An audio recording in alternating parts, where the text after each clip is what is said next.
இதுக்கு முந்தினதில் பார்த்தோம் இல்லையா, அதோட சேர்த்து கண்டினியூட்டி தான் இது. அதாவது ஹோமோஜீனியஸ் அண்டு ஹெட்ரோஜீனியஸ் மிக்சர்ஸ். அப்போ ஹோமோஜீனியஸ்னால் சீரான கலவை, மிக்சர்ஸ்.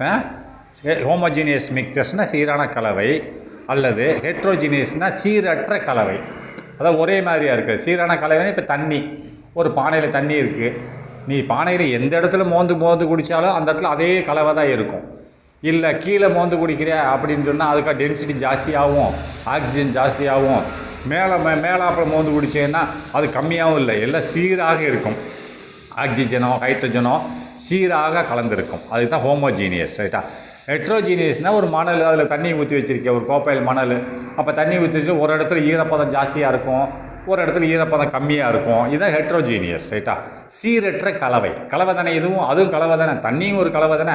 H2O, 2 ஹைட்ரஜன் மாலிக்யூல், ஒரு ஆக்சிஜன் மாலிக்யூல். ரைட்டா? 2 ஹைட்ரஜன் ஆட்டம், ஒரு ஆக்சிஜன் ஆட்டம். இது மாலிக்யூல், 2 சேர்ந்தா தான் மாலிக்யூல். ரைட்டா? 2 சேர்ந்தா மாலிக்யூல் அப்படின்னு சொல்லலாம், இல்லை காம்பவுண்டுன்னு சொல்லலாம். காம்பவுண்டு ஏன் சொல்லுவாங்கன்னா, சில மாலிக்யூல் காம்பவுண்ட் ஆகும், ஆனால் காம்பவுண்டு மாலிக்யூல் H2O 2 வெவ்வேறு அணுக்களை கொண்டுள்ளது, அதனால் காம்பவுண்டுன்னு சொல்லலாம், இல்லை மாலிக்யூல்னு சொல்லலாம். எலிமெண்ட்னா ரெண்டுமே ஒரே ஆட்டமாக இருக்கணும், அது அப்போ தான் எலிமெண்ட். ரைட்டா? ஏற்கனவே சொல்லி கொடுத்துருக்கேன், ஆட்டம்னா ஒரே ஒன்று, எலிமெண்ட்னா ஒரே மாதிரியான 2 ஆட்டங்களை கொண்டுள்ளது. ரைட்டா? ஒரே மாதிரியான 2 ஆட்டங்களை. அதே மாதிரி மாலிக்யூல்னால் ஒரே மாதிரியான 2 ஆட்டங்களையோ அல்லது வெவ்வேறு ஆட்டங்களையோ கொண்டிருந்தால் மாலிக்யூல். அப்போ காம்பவுண்டு என்னது, வெவ்வேறான ஆட்டங்கள். அதாவது இந்த எலிமெண்ட்டில் உள்ள 2வது இது ஒரே மாதிரியான 2 ஆட்டங்களை கொண்டிருந்தாலும் மாலிக்யூல் தான், இல்லை வேறு. அப்போ O2 ரெண்டுமே ஒரே ஆட்டம், O1 O2. அப்போ இது மாலிக்யூல் தான். அதுமாதிரி H2O, இது H1 O1, H2 hydrogen 2 O1. அப்போ இதுவும் மாலிக்யூல் தான், 2 மாலிக்யூல் தான். ஆனால் இதில் H2O மட்டும் காம்பவுண்டுனா H வேறு O வேறு அப்படின்னு தான் காம்பவுண்டு. அந்த 2 O இருந்துச்சுன்னு சொன்னால் அது காம்பவுண்ட் ஆகாது. அதுக்கிட்ட சப்ஸ்டன்ஸ் அப்படின்னு வந்தால் என்னது, எலிமெண்ட்டு சப்ஸ்டன்ஸாக வரலாம், காம்பவுண்டு சப்ஸ்டன்ஸாக வரலாம், சப்ஸ்டன்ஸ் பொருள். ரைட்டா? இப்போ 2 O2O இருக்குது, O2 எலிமெண்ட், காம்பவுண்ட் சப்ஸ்டன்ஸ் தான், H2Oவும் சப்ஸ்டன்ஸு தான். அப்போ இதுக்கு அடுத்து என்னது, சப்ஸ்டன்ஸுக்கு அடுத்து என்ன வருது, மிக்சர்னால் 2 சப்ஸ்டன்ஸுகள், அதாவது கெமிக்கலி பாண்டு இல்லாமல் ஒன்று சேரணும். ரைட்டா? இது இப்போ H2Oனா கெமிக்கலி பாண்டு தானே, கெமிக்கலி பாண்டிங், 2 H அணுக்கு ஆட்டம் ஒரு ஆக்சிஜன் ஆட்டத்தோட கெமிக்கலி பாண்டில் இருக்குது. அதேமாரி மணலும் தண்ணியும் ஒன்று சேர்ந்தால் கெமிக்கலி பாண்ட்லேயே இருக்குது. அது பிரிச்சிடலாமலே, ஈஸியாக செயல்முறையில் பிரிச்சிடலாமலே, பாண்டிங் இல்லாமலே பிரிக்கலாம் இல்லையா? வெயில் அதிகமாக வந்தால் தண்ணியெல்லாம் காஞ்சி போயிடும், வெறும் மணல் தான் இருக்கும், பிரிச்சிடலாம் இல்லையா? அப்போ இது கெமிக்கல், ரெண்டுமே சப்ஸ்டன்ஸ் தான். எது, மணல் ஒரு சப்ஸ்டன்ஸ், என்னது, அதேமாரி தண்ணி ஒரு சப்ஸ்டன்ஸ். ஏன்னு சொன்னால் தண்ணி H2O 2 வெவ்வேறு அணுக்களால் சேர்ந்துள்ளது, அது காம்பவுண்டுன்னு சொல்லலாம், சப்ஸ்டன்ஸுன்னு சொல்லலாம். அப்போ இது ஒரு காம்பவுண்டு, இது ஒரு காம்பவுண்டு, அல்லது சப்ஸ்டன்ஸுன்னு சொல்லலாம். 2 ஒன்று சேர்ந்துருக்கு, தற்சயமாக ஒன்று சேர்ந்துருக்கு, தண்ணி ஊற்றிருக்கு, அவ்வளோதான். இதுக்கு பேர் மிக்சர்ஸ். ரைட்டா? இப்போ பாருங்கள், ஹோமோஜீனியஸ், இதுக்கு முந்தின படித்த ஹோமோஜீனியஸ் இருக்குது, நான் கட் பண்ணிட்டேன். Homogeneous mixer and heterogeneous mixtures அப்படின்னா சீரான கலவை, சீரற்ற கலவை. Based on that physical appearance. அது எதை சார்ந்து இருக்கிறதுன்னு அதோட வெளிப்புற தோற்றம், ஃபிசிக்கல் அப்பியரன்ஸ், தோற்றம். ஃபிசிக்கல்னா இயற்பியல்னு சொல்லலாம், வெளிப்புறம்னு சொல்லலாம். வெளிப்புற தோற்றத்தை சார்ந்து இருக்கிறது. இப்போ தண்ணியோட வெளிப்புற தோற்றம் என்னது, எல்லாம் ஒரே மாதிரி தான் இருக்கும். அதே மணலோட வெளிப்புற தோற்றம் எப்படி இருக்கு, மணலை பார்த்தீங்கன்னா சில சமயத்தில் தண்ணி ஊற்றி மணலை பார்த்தீங்கன்னா சில இடத்துல சொத்தன்னு இருக்கும், சில இடத்துல ஓரளவுக்கு தண்ணி மிக்ஸாக இருக்கும், சில இடத்துல ரொம்ப ட்ரையாக இருக்கும். இதா தண்ணி ஊற்றிருக்கேன், ஒரு 2 கிலோ மணலை ஒரு கோப்பையில் வச்சு 1 லிட்டர் தண்ணி ஊற்று, எல்லா இடத்துலையுமே அந்த தண்ணி சரியாக பரவுது இல்லை. மேலே உள்ள ஏரியாவில் அதிகமாக இருக்கும் தண்ணி, கீழே இன்னும் கொஞ்சம் கம்மியாக இருக்கும், இன்னும் கீழே போகும்போது தண்ணியே இல்லாமல் இருக்கும். ரைட்டா? சீரற்ற முறையில். ரைட்டா? அப்போ next, pure substances are composed of simple atom or molecule. அப்புறம் பியூர் சப்ஸ்டன்ஸ் என்னது, எலிமெண்ட்டும் சப்ஸ்டன்ஸு தான். ரைட்டா? இப்போ எலிமெண்ட்டில் 2 இருக்குது, என்னது எலிமெண்ட், என்னது எலிமெண்ட்டில் இப்போது மாலிகுலில் 2 இருக்குது. மாலிகுல், அதாவது பியூர் சப்ஸ்டன்ஸ்ன்றது is a simple atom of ஆட்டம்னு சொல்லலாம். அதாவது சிம்பிள் ஆட்டம்னா சாதாரண ஆட்டம் அல்லது மாலிகுல்னு சொல்லலாம். பியூர் சப்ஸ்டன்ஸ் தூய பொருட்கள், சப்ஸ்டன்ஸ்னு பொருட்கள், ஆர் கம்போஸ்ட்னா கலந்துள்ளன தூய பொருட்கள் என்பது எவ்வாறாக இருக்கிறது? கலவையான, எதனோட கலவையான? சிம்பிள் ஆட்டம் அல்லது மாலிகுலோட கலவையாக இருக்கிறது. சிம்பிள் ஆட்டம்னா சாதாரண அணு அல்லது ஒரு சாதாரண மாலிகுலின் கலவையாக இருக்குது. அப்படின்னா சாதாரண என்னது? இப்போ O2 மாலிகுல் 2 இருக்கு இல்லையா? மாலிகுல் 2 இருக்குது. 2 மாலிகுல் என்னது? 2க்கு மேற்பட்ட அணுக்கள் ஒன்று சேரணும். அது ஒரே அணுக்களாக இருந்தாலும் சரி, வெவ்வேறு அணுக்களாக இருந்தாலும் சரி. உதாரணமாக O2 ஏற்கனவே சொல்லி கொடுத்துருக்கேன், அந்த வீடியோ எழுதி. O2ன்றது இரண்டும் ஒரே அணுக்கள். இன்னொன்று H2O, இரண்டும் வெவ்வேறு அணுக்கள், வெவ்வேறு ஆட்டங்கள். H ஒரு ஆட்டம், O ஒரு ஆட்டம். ரைட்டா? அப்போ இது என்ன சொன்னால் ரெண்டுக்கு பேரும் சப்ஸ்டன்ஸ் தான். அந்த மாலிகுலில் வரக்கூடிய ரெண்டுமே சப்ஸ்டன்ஸ்னு சொல்லலாம். ரைட்டா? மாலிகுலில் உள்ள O2 சப்ஸ்டன்ஸ்னு இன்னொரு பேர் இருக்குது. ரைட்டா? அப்போ இதையும் சப்ஸ்டன்ஸ்னு சொல்லலாம். அப்போ இது பியூர் சப்ஸ்டன்ஸ்ன்றது என்னது? இரண்டும் ஒரே மாதிரியான ஆட்டம் இருக்கிறது, அது மட்டும் பியூர் சப்ஸ்டன்ஸ். ரைட்டா? இல்லது மாலிகுல் ஒரே மாதிரியான மாலிகுல் இருக்கணும். ரைட்டா? அதை பியூர் சப்ஸ்டன்ஸ் தூய பொருட்களானது இருக்கின்றன. எவ்வாறாக? கம்போஸ்ட் ஆஃப் சிம்பிள் ஆட்டம். அப்படியே தூய, சிம்பிள்னா சிறிய என்னது? ஒரே மாதிரியான, இதில் சிம்பிள்னா ஒரே மாதிரியான அணுக்களை உள்ளடக்கியுள்ளது. கம்போஸ்ட் உள்ளடக்கியுள்ளது அல்லது மாலிகுல் ஒரே மாதிரியான மாலிகுலை உள்ளடக்கியுள்ளது. They are further classified. இது வந்து மேலும் பிரிக்கப்படுகிறது. ரைட்டா? எது பிரிக்கப்படுது? இதுன்னு எதை குறிக்கிறது? மாலிகுலை குறிக்கிறது. ரைட்டா? இந்த சப்ஸ்டன்ஸு மாலிகுல் ரெண்டு ஒன்று தான். சப்ஸ்டன்ஸ்னாலும் மாலிகுல்னாலும் ரெண்டு ஒன்று தான். ரைட்டா? தே ஆர் சொல்லி கொடுத்துருக்கீங்க, பார்த்துக்கோங்க. They are further classified. இவை மேலும் பிரிக்கப்படுகிறது. எப்படி? As a element and compound. இவை இந்த மாலிகுல் வந்து மேலும் எவ்வாறாக பிரிக்கப்படுகிறது? எலிமெண்ட் என்றும் அண்டு காம்பவுண்ட் என்றும் பிரிக்கப்படுகிறது. அப்போ எலிமெண்ட் என்னது ஏற்கனவே சொல்லி கொடுத்துருக்கீங்க, சேம் தான். இப்போ ஆமாம், ரெண்டு ஆட்டம் ஒன்று சேர்ந்ததுன்னா கெமிக்கல் பாண்ட். ரைட்டா? கெமிக்கல் பாண்டில் ஒன்று சேர்ந்ததுன்னா ரெண்டும் ஒரே மாதிரியான ஆட்டமாக இருந்தால் O2, அதுக்கு பேர் மாலிகுல் தான். ரெண்டு வெவ்வேறு ஆட்டமாக இருந்தாலும் மாலிகுல் தான். H2O வெவ்வேறு மாலிகுல் ஆட்டம் தான். ஆனால் எலிமெண்ட்டுன்னா ரெண்டு ஆட்டமும் ஒரே மாதிரியாக இருக்கணும், அதுக்கு மட்டும்தான் எலிமெண்ட். ரெண்டுமே வெவ்வேறு ஆட்டங்களாக இருந்தால் அது எலிமெண்ட் கிடையாது. அதனால தான் சொல்கிறேன் எலிமெண்ட்னு. இப்போ இந்த O2 வந்து எலிமெண்ட்டு, H2O எலிமெண்ட்டு கிடையாது. ரைட்டா? தனியாக இருந்தால் அது ஆட்டம், O மட்டும் தனியாக இருந்தால் ஆட்டம். ரைட்டா? தே ஆர் ஃபர்தர் கிளாஸிஃபைட், மேலும் பிரிக்கப்படுகிறது. ஆஸ் எ எலிமெண்ட்டாகவும் பிரிக்கப்படுகிறது. And compound. இப்போ காம்பவுண்டுன்னு சொல்கிறான்.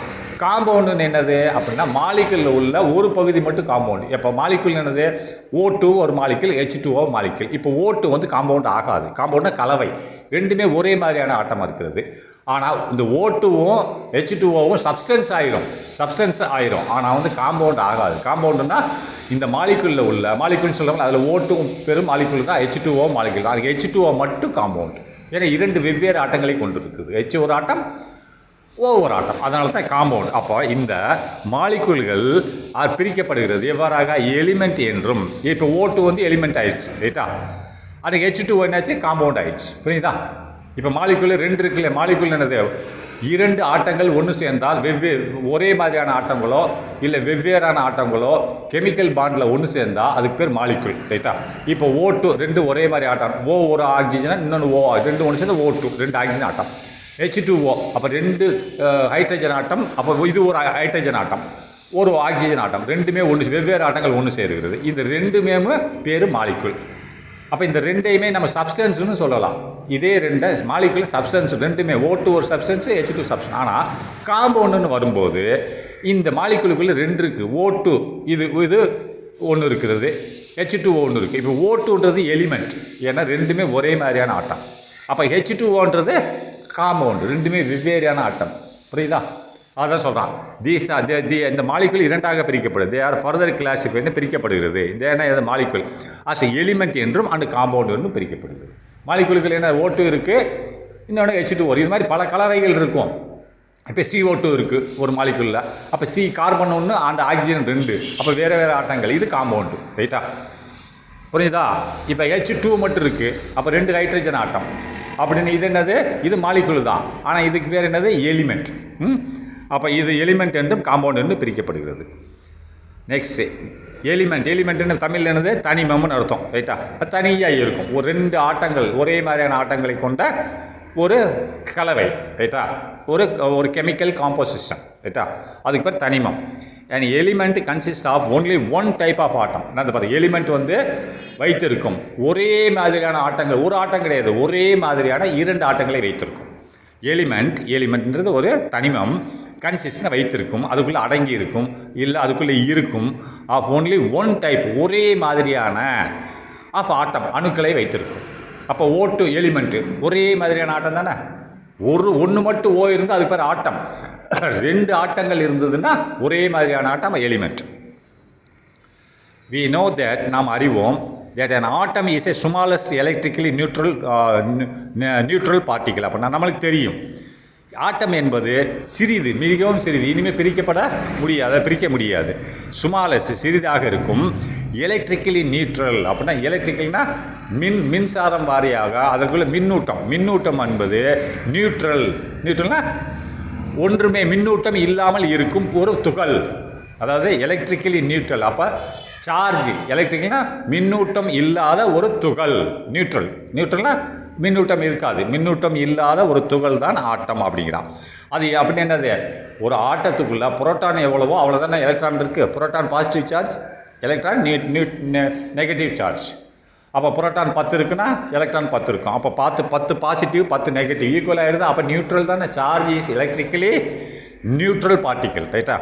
அப்போது இந்த பாருங்கள், we know that an atom is the smallest electrically neutral particle அப்படிங்கிறான். And being made up of fundamental particle, இது செய்யப்படுகிறது, இந்த ஆட்டமானது உண்டாக்கப்படுகிறது. பீயிங் மேடப் ஆஃப்னா பீயிங் செய்யப்படுகிறது ஆஃப் ஃபண்டமெண்டல் பார்ட்டிக்கல், அடிப்படை துகள்களாக கருதப்படுகிறது. இதுதான் அடிப்படை. இதுக்கு கீழே என்ன டிவைட் பண்ண முடியாது, அணு தான் இருக்குது சின்னது, இதுக்கு கீழே என்ன இது பிரிக்கவே முடியாது. அதாவது பீயிங் மேடப் ஆஃப்னா ஃபண்டமெண்டல் பார்ட்டிக்கல், இது செய்யப்படுகிறது, இது அடிப்படை துகள்களால் செய்யப்படுகிறது. அப்போ நேம்லி உதாரணமாக இந்த அடிப்படை துகள்களாக ஆட்டத்துக்குள்ளே இருக்கக்கூடிய அடிப்படை துகள்கள் என்னது, எலக்ட்ரான், புரோட்டான், நியூட்ரான், ரைட்டா. இந்த ஆட்டமானது நல்லா பார்த்துக்கோங்க, இது இனிமேல் பிரிக்கவே முடியாது. அதாவது இந்த பீயிங் மேடப்பாப்னா மேடப்பம் செய்யப்படுகிறது எப்படி, ஃபண்டமெண்டல் பார்ட்டிக்கிள், அடிப்படை துகள்களாகிய, அடிப்படை துகள்கள்னது எலக்ட்ரான், புரோட்டான், நியூட்ரான். இந்த அடிப்படை துகள்களாகிய எலக்ட்ரான், புரோட்டான், நியூட்ரானால் ஆட்டம் உண்டாக்கப்படுகிறது, ரைட்டா. அப்பா அடுத்து, element can exist as mono atomic or poly atomic unit. அப்படினால பார்த்துங்க, எலிமெண்ட் கேன் எக்ஸிஸ்ட், எலிமெண்ட் தென்படுகிறது, எக்ஸிஸ்ட்னு தென்படுகிறது. எலிமெண்ட் தனிமம், எலிமெண்ட் என்னது, ஒரே மாதிரியான இரண்டு ஆட்டங்களை கொண்டுள்ளது எலிமெண்ட். அப்போ எலிமெண்ட் தனிமமானது கேன் எக்ஸிஸ்ட்னு தென்படுகிறது. எவ்வாறாக, ஆஸ் மோனோ அட்டாமிக் அல்லது பாலி அட்டாமிக். அப்போ பாலி அட்டாமிக்னு சொல்லலாம், இல்லை டை அட்டாமிக்னு சொல்லலாம். டிஐ, இந்த பாலிக்கு பதிலாக டிஐன்னு போடலாம். மோனான ஒன்று, அப்போ ஒன்றுக்கு மேற்பட்ட, அதை டை, அப்போ ரெண்டு, ஒன்றுக்கு மேற்பட்ட அப்படின்னா ரெண்டு ஆட்டங்களை கொண்டிருக்கலாம். அதை ஒன்று இல்லை ரெண்டு அப்படின்னா பாலி, இல்லை ஒன்றுக்கு மேலே உள்ளது பாலி. இன்னும் பாலின்னு பல அணுக்களை கொண்டுள்ளது, ரைட்டா. பாலினா பல அணுக்களை கொண்டுள்ளது, ரைட்டா. எலிமெண்ட் கேன் எக்ஸிஸ்ட்னு தென்படுகிறது ஆஸ் மோனோ அட்டாமிக்காகவும் அல்லது பாலி அட்டாமிக், அப்போ பல அணுக்களை கொண்ட ஒரு அலகுகளாக தென்படுகிறது. அப்படின்னா மீனிங் என்னென்னா, இப்போ பாலி அட்டாமிக் வரும். பாலினா ஒன்றுக்கு மேலே, இல்லை டைன்னு ரெண்டு, அப்போ ஒன்றுக்கு மேலே தானே டை அட்டாமிக்னு சொல்லலாம், இல்லை பாலி அட்டாமிக்னு சொல்லலாம். அப்படின்னா இப்போது எலிமெண்ட்டுன்னா ரெண்டு ஒரே மாதிரியான அணுக்களை கொண்டுள்ளது. இப்போ O2, அப்போ ஒரு ஆக்சிஜன் ப்ளஸ் இன்னொரு ஆக்சிஜன் = O2, ரைட்டா. இது வந்து ஆக்சிஜன் வாயு, ரைட்டா. இது ரெண்டு ஒரே மாதிரியான ஆட்டம் கொண்டு வந்திருக்கா, இது பாலி தானே. பாலினா ஒன்றுக்கு மேலே ரெண்டு ஒரே மாதிரியான ஆட்டங்களை கொண்டு இருக்கிறது, அதான் பாலி அட்டாமிக் யூனிட்ஸ். பாலினா இரண்டுக்கு மேலே, அதான் பாலின்னு பல, அட்டாமிக்னா அணுக்களை கொண்டுள்ளது, இரண்டு ஒரே மாதிரியான அணுக்களை கொண்டுள்ளது, ரைட்டா. அப்போ மோனோன்னு வச்சுக்கிறோமே. இப்போ நியான் கேஸ் பார்த்துருக்கீங்களா, NEON, நியான், அதுக்கு சிம்பிள் என்னது, NEன்னு சொல்லுவாங்க, அட்டாமிக் டேபிளில் NEன்னு சொல்லுவாங்க. அது ஒன்றே ஒரு ஆட்டம் தான், இது சிங்கிள் ஆட்டம். அந்த சிங்கிள் ஆட்டத்தை நம்ம என்ன பண்ணலாம்னு சொன்னால் எலிமெண்ட்டுன்னு சொல்லலாம். அது எப்படிடா ரெண்டு ஆட்டம் ஒன்று ஒரே மாதிரியான ஆட்டம் ஒன்று சேர்ந்தது தானே எலிமெண்ட்டு அப்படின்னு நீங்கள் கேட்கலாம். ஆமாம் உண்மைதான், அது உண்மைதான். ரெண்டு ஒரே மாதிரியான ஆட்டம் ஒன்று சேர்ந்தால் எலிமெண்ட்டு. ஆனால் இங்கே என்ன சொல்கிறாங்கன்னா ஒரே மாதிரியான ஆட்டம், அது எது கூட ஈஸியாக வினை புரியாது. நியான் கேஸ் வந்து சாதாரணமாக இன்னொரு அணுவோட வினை புரியாது, சாதாரணமாக புரியாது, இப்போ கஷ்டம். அதனால் நியான் எண்ணின்றது ஒரு ஆட்டம் தான், அது ஒரு பொருளாகவே தென்படும். அது வந்து என்ன செய்ய, அதுக்கு பேர் என்ன சொல்லுவாங்க, மோனோ அட்டாமிக். அது ஒரே ஆட்டம், எண்ணின்றது ஒரே ஒரு அணு தான், ஆனால் அது நியான் கேஸ், ரைட்டா? அதேமாரி இது மாதிரி ஏகப்பட்ட எக்ஸாம்பிள்ஸ் இருக்குது, பார்த்துக்கோங்க. நெக்ஸ்ட்டு மோனோ அட்டாமிக் யூனிட், இந்த உதாரணமாக சொல்கிறேன் பாருங்கள். மோனோ அட்டாமிக் மீன் கோல்டு ஒரே ஒரு தான், ரைட்டா? ஆனால் ஏயு இது வந்து என்ன, மோனோ அட்டாமிக். காப்பர் சியு ஒரே ஆட்டம் தான், ஆனால் இது வந்து எலிமெண்ட் தான், ஆனால் மோனோ அட்டாமிக் எலிமெண்ட். அதை சொல்லியிருக்கான் பாருங்கள், எலிமெண்ட் தான் இது, ரைட்டா? காப்பர் வந்து ஒரு மோனோ அட்டாமிக் தான், எலிமெண்ட். அதேமாதிரி பாலி அட்டாமிக்னா பல ஒன்றுக்கு மேற்பட்ட அணுக்களை கொண்டுள்ளது. அது என்னது அப்போனா H2. இப்போ 2 ஹைட்ரஜன் இருக்குது, H ஒரே மாதிரியான எலிமெண்ட்டில் ஒரே மாதிரியான H2, அப்போ ஹைட்ரஜன் யூனிட் 2. இப்போ பாஸ்பரஸ்னால் P4, அப்படின்னா 4P ஆட்டத்தை கொண்டுள்ளது, ரைட்டா? 4P ஆட்டத்தை கொண்டு, 2க்கு மேலே இருக்கு இல்லையா, 1க்கு மேலே இருந்தாலே அது வந்து எலிமெண்ட், அதே ஒரே மாதிரியாக இருக்கணும். அண்டு சல்ஃபர் S8, S8 கொண்டுள்ளது, ரைட்டா? ஆட்டத்தை கொண்டுள்ளது. இது பாலி அட்டாமிக் அப்படின்னு சொல்லுவாங்க, ரைட்டா? டை அட்டாமிக்னா 2 அணுக்களை கொண்டுள்ளது, ரைட்டா? அப்போது compounds are made up of molecules which contain 2 or more atoms of different elements. நல்லா பார்த்துக்கலாம். காம்பவுண்ட்ஸ்னால் கலவைகள், நான் சொல்லியிருந்தேன் இல்லையா? அதாவது மாலிகுல், நல்லா பார்த்துங்க. காம்பவுண்ட்ஸ் ஆர் மேட் அப் ஆஃப்னா காம்பவுண்ட்ஸ் கலவைகள், ஆர் மேடப் ஆஃப் செய்யப்படுகிறது ஆஃப் மாலிகுல் இருந்து தான் கலவைகள் வருகிறது. மேடப்போட மாலிகுலை வைத்து தான் செய்யப்படுகிறது காம்பவுண்ட் அப்படின்னு சொல்லியிருந்தேன். இப்போ மாலிகுல்னு நான் ஏற்கனவே சொல்லி கொடுத்துருக்கேன். 2 ஒரே மாதிரியான ஆட்டங்கள் கெமிக்கல் காம்போசிஷன் மூலயமா ஒன்று சேர்ந்தாலோ இல்லது 2 வெவ்வேறு ஆட்டங்கள் ஒன்று சேர்ந்தாலோ அதுக்கு பேர் என்னது, மாலிகுல். அதில் அந்த வெவ்வேறு ஆட்டங்களை ஒன்று சேர்றது அது மட்டும்தான் காம்பவுண்டு. ஒரே மாதிரியான ஆட்டம் இருக்கிறது இல்லையா? இப்போ O2 ஒரே, இது வந்து மாலிகுல். அதில் H2O இது ஒரு மாலிகுல். அப்போது இந்த H2O மட்டும் காம்பவுண்ட் ஆகிடும், ஆனால் O2 காம்பவுண்ட் ஆகாது. ஏன்னா இது வெவ்வேறு, ஹைட்ரஜன் ஒரு மாலிகுல், அது ஹைட்ரஜன் ஒரு ஆட்டம், ஆக்சிஜன் ஒரு ஆட்டம். அதுதான் சொல்கிறேன். காம்பவுண்ட்ஸ் ஆர் மேடப் ஆஃப், காம்பவுண்ட்ஸ்னால் கலவைகள், ஆர் மேடப் ஆஃப் மாலிகுலை வைத்து தான் உண்டாக்கப்படுகிறது. கலவை எதிலிருந்து வந்தது, மாலிகுல்னு வந்தது. மாலிகுல் ஒரு பிரிவு, மாலிகுல் 2 இருக்கும். O2ன்றது அதாவது ஒரே மாதிரியான ஆட்டங்களை கொண்டதும் ஒரு மாலிகுல் தான் O2. அதே வெவ்வேறு ஆட்டங்களை கொண்டதும் ஒரு மாலிகுல் தான், ஆனால் வெவ்வேறு ஆட்டங்களை கொண்டது மட்டும் காம்பவுண்ட் என்றும் அழைக்கிறார்கள், ரைட்டா? ஆனால் ஒரே மாதிரியான ஆட்டங்களை கொண்டது எலிமெண்ட், புரியுதா? அந்த ஒரு மாலிகுல்லே 2 இருக்குது, எலிமெண்ட்டும் மாலிகுல் தான். O2ன்றது எலிமெண்ட், ஒரே மாதிரியான ஆட்டங்கள். அதேமாதிரி வெவ்வேறு 2 ஆட்டங்களை கொண்டது காம்பவுண்டு. அந்த எலிமெண்ட்டே 2 பிரிச்சிடறான். இது 2க்கு சேர்ந்தது எலிமெண்ட், பார்த்துக்கோங்க. Compounds are made up of molecules அப்படின்னா காம்பவுண்டு வந்து கலவைகள் செய்யப்படுகின்றன, மாலிகுலால் உண்டாக்கப்படுகின்றன. விச் கண்டெயின் அதுக்குள்ளே இருக்கிறது 2 or more atoms 2 அல்லது 2க்கு மேற்பட்ட ஆட்டம். இப்போ H2O எத்தனை ஆட்டம் இருக்குது, 3 ஆட்டம் இருக்கிறது. Hல் 2, ஓல 1, ரைட்டா? அப்போ 2க்கு மேல். இப்போ O2 எத்தனை இருக்கிறது, 2 இருக்கிறது. ஆனால் O2 வந்து காம்பவுண்ட் ஆகாது, ஏன்னா ஒரே மாதிரி ஆட்டம். விச் கண்டெயின் அது வைத்திருக்கிறது 2 அல்லது 2க்கு மேற்பட்ட ஆட்டங்களை வைத்திருக்கிறது. ஆஃப் டிஃபரெண்ட் வெவ்வேறு ஆட்டங்களை, நல்லா பார்த்துங்க, ஆட்டம்ஸ் ஆஃப் டிஃபரெண்ட் அப்படின்னா வெவ்வேறு ஆட்டமாகிய 2 அல்லது 2க்கு மேற்பட்ட ஆட்டங்களை அந்த மாலிகுல் வைத்திருக்கிறது. அந்த மாலிகுலுக்கு மட்டும்தான் காம்பவுண்ட் என்று பெயர் சொல்லப்படுகிறது. அப்பா கார்பன் டை ஆக்சைடு. இப்போ கார்பன் டை ஆக்சைடு எத்தனை இருக்குது, கார்பன் ஒரு ஆட்டம், ஆக்சிஜன் ஓன்றது என்னது, ஆக்சிஜன் ஒரு ஆட்டம். ஓவில் எத்தனை இருக்குது, 2 இருக்கிறது. அப்போ இது வெவ்வேறு ஆட்டம் தானே, ஆனால் இதுக்கு பேர் மாலிகுல்னு சொல்லலாம். 2 இருக்குது. அப்போ ஆனால் அந்த மாலிகுலில் ஒரு பிரிவு, ரைட்டா? இது 2 வெவ்வேறு அணுக்களை கொண்டு இருக்கிறது இந்த மாலிகுல். அதேமாரி இப்போ O2ன்றது மாலிகுல் தான், அது வந்து எலிமெண்ட் ஆயிரும், இது வந்து காம்பவுண்ட் ஆயிரும். இப்போ காம்பவுண்டுக்கு உதாரணம் சொல்கிறேன் பாருங்கள், கார்பன் டை ஆக்சைடு அப்படின்னா இது மாலிகுலில் உள்ள ஒரு பிரிவு. அப்போ 2 வெவ்வேறு ஆட்டங்களை கொண்டதுனால காம்பவுண்டு.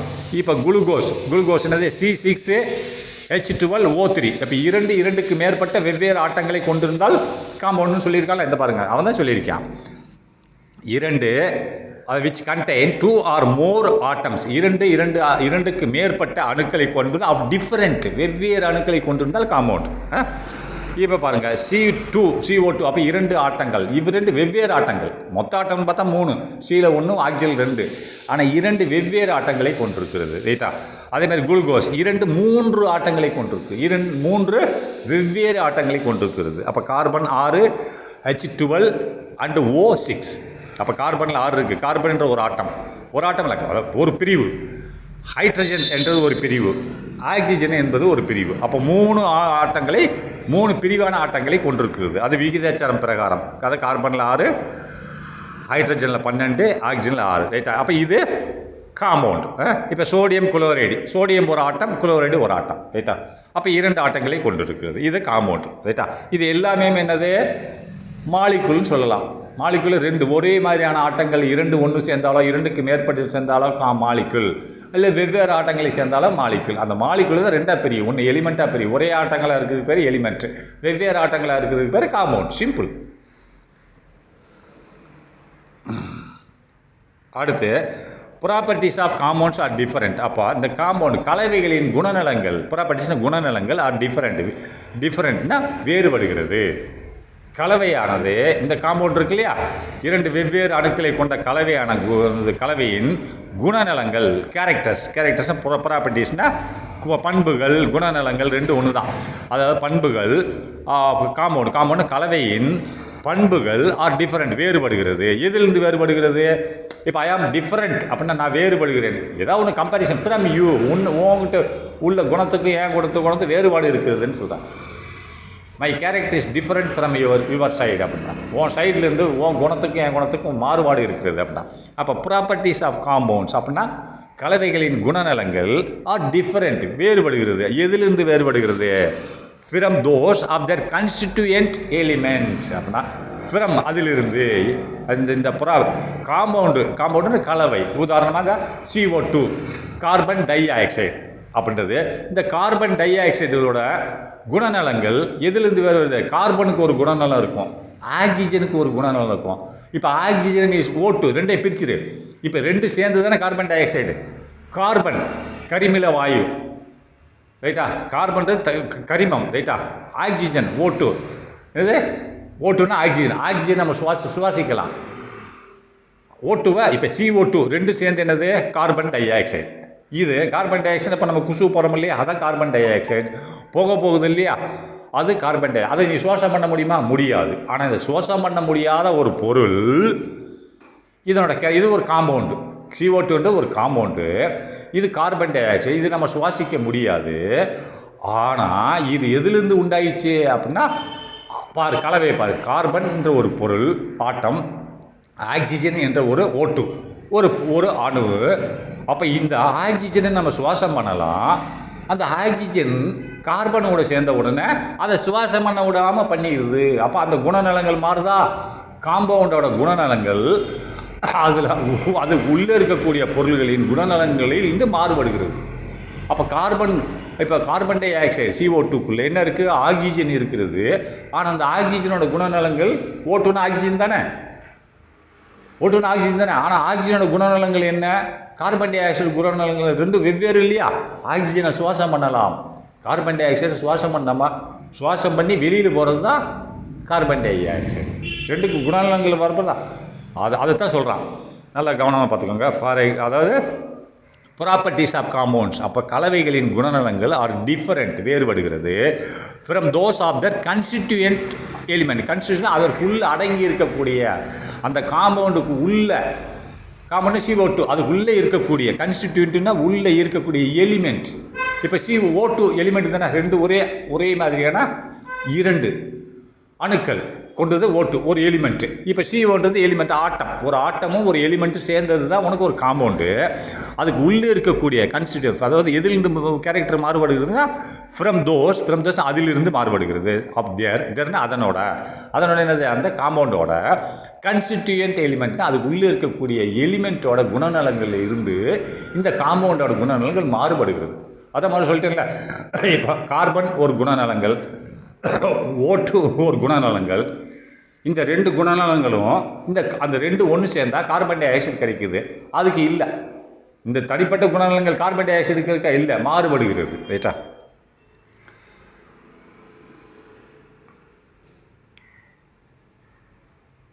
ஃபார் எக்ஸாம்பிள் உதாரணமாக என்ன சொல்கிறேன்னா sodium. Sodium is a Saini metal. Sodium என்பது ஒரு பளபளப்பான ஒரு உலோகம். சைனின்னா பளபளப்பான, ரைட்டா? ஃபார் எக்ஸாம்பிள் உதாரணமாக சொல்கிறேன் பார்த்துங்க. அதாவது கலவை வந்து வேறுபடுகிறதுன்னு சொல்லலாம். அதுக்கு உள்ளே இருக்கக்கூடிய பொருள் ஒரு கலவை யானது அதுக்கு உள்ளே இருக்கக்கூடிய பொருள்களிலிருந்து குணநலத்திலிருந்து இந்த கலவைக்கு இன்னும் ஒரு குணநலங்கள் இருக்குது, அது வேறுபடுகிறது. எக்ஸாம்பிள் சொல்ல பாருங்க. சோடியம் என்பது இஸ் எ சைனி மெட்டீரியல். சைனினா ஒரு பளபளக்கக்கூடிய ஒரு உலோகம். And chlorine is a irritating gas. இரிட்டேட்டிங்னா எரிச்சல் ஊட்டக்கூடிய ஒரு வாயு, ரைட்டா? நல்லா பார்த்துங்க. சோடியம் வந்து ஒரு பளபளக்கக்கூடிய ஒரு உலோகம். ஆனால் குளோரின்றது ஒரு கேஸு, ஒரு வாயு. அந்த வாயு எப்படி இருக்குன்னா இரிட்டேட்டிங் கேஸாக இருக்குது, அதாவது எரிச்சல் ஊட்டும் ஒரு வாயு. அப்போ இது ரெண்டுக்குமே ரெண்டு குணநலங்கள். சோடியத்துக்கு ஒரு குணநலங்கள், குளோரினுக்கு ஒரு குணநலங்கள். அப்போ இது ரெண்டும் ஒன்று சேர்ந்துச்சுன்னா இந்த ரெண்டில் உள்ள எந்த குணநலங்களும் இருக்காது. இப்போ சோடியம் குளோரின் அப்படின்னு ஒன்று இருக்கும், பார்த்துங்க. இந்த நெக்ஸ்ட் பாருங்கள். பட் ஆனால் இந்த காம்பவுண்ட் இந்த ரெண்டு ஒன்று சேர்ந்து சோடியமும் குளோரின் ஒன்று சேரும்போது த காம்பவுண்ட் ஒரு கலவை கிடைக்குதா? இந்த காம்பவுண்ட் ஒரு கலவை ஃபார்ம்னா உண்டாக்கப்படுகிறது. இதிலிருந்து ஃப்ரம் தீஸ் 2 எலிமெண்ட்ஸ், இந்த 2 எலிமெண்ட்லேருந்து, சோடியம் ஒரு எலிமெண்ட்டு, குளோரின் ஒரு எலிமெண்ட். எலிமெண்ட்டுன்னு சொல்கிறேன். ரெண்டுக்குமே வெவ்வேறு குணங்கள், ஒரே ஆட்டம் தான். ஆனால் வந்து இது சில சமயங்கள் எலிமெண்ட்னு சொல்லப்படும். ஃப்ரம் தீஸ் 2 எலிமெண்ட்ஸ், இந்த 2 எலிமெண்ட்லேருந்து ஒரு காம்பவுண்ட் ஒரு கலவை உண்டாக்கப்படுகிறது. அந்த கலவைக்கு பேர் தான் சோடியம் குளோரைடு. ஆனால் அந்த சோடியம் குளோரைடு சோர்ஸ்னா காண்பிக்கிறது, எதை காண்பிக்கிறது? டிஃபரண்ட் கேரக்டர்ஸ், அதாவது மாறுபட்ட குணநலங்களை காமிக்கிறது. As it is a crystalline solid. அப்படின்னா இது படிவமாக இருக்கிறது, ரைட்டா? கிறிஸ்டலைனா படிமமாக இது இருக்கிறது. நல்லா பார்த்துக்கோங்க. இதனோட குணநலங்கள் சோடியம் குளோரைடு. சோடியம் என்ன செய்யுது? சைனி மெட்டீரியல். அப்போ குளோரின் என்னது? எரிச்சல் ஊட்டும் ஒரு கேஸு, மனுஷனுக்கு எரிச்சல் ஊட்டும், ரைட்டா? அந்த கேஸ் இந்த ரெண்டு ஒன்று சேர்ந்து அந்த ரெண்டோட குணநலங்கள் இல்லை. என்ன செய்யுது அப்படின்னு பார்த்தீங்கன்னா எதை உண்டாக்குது? கிறிஸ்டலைன் சாலிடை உண்டாக்குது. கிறிஸ்டலில் படிமத்தை உண்டாக்குகிறது. 2 ஒன்று சோடியம் குளோரைடு சேர்ந்தால் இது ஒரு காம்பவுண்ட் ஆயிடுது. அண்டு அதுக்கடுத்து வைட்டல் ஃபார் பயாலஜிக்கல் ஃபங்க்ஷன். இது ஒரு வைட்டல்னா முக்கியத்துவம் வாய்ந்தது. எதற்கு முக்கியத்துவம் வாய்ந்ததுன்னா வைட்டல் அப்படின்னா ஒரு முக்கியத்துவம் வாய்ந்ததாக இருக்கிறது. எதற்கு? For biological functions. பயாலஜினா உயிரியல் செயல்பாடுகளுக்கு. பயாலஜினா இப்போ மனுஷன் உயிர் வாழ்வதற்கு இது ஒரு முக்கியமான பொருளாக இருக்குது. வைட்டல்னா முக்கியமான ஒன்றாக இருக்கிறது. இதற்கு ஃபார் பயாலஜிக்கல் ஃபங்க்ஷன் செயல்பாடுகள், உயிரி செயல்பாடுகளுக்கு. பயாலஜிக்கல் உயிரி செயல்பாடு, உயிரினம் வாழ்வதற்குன்னு அர்த்தம். அது வாழும் செயல்பாடுகளுக்கு இது ஒரு முக்கிய பங்கு வகிக்கிறது, ரைட்டா? சரி, ஓகே, முடிஞ்சது.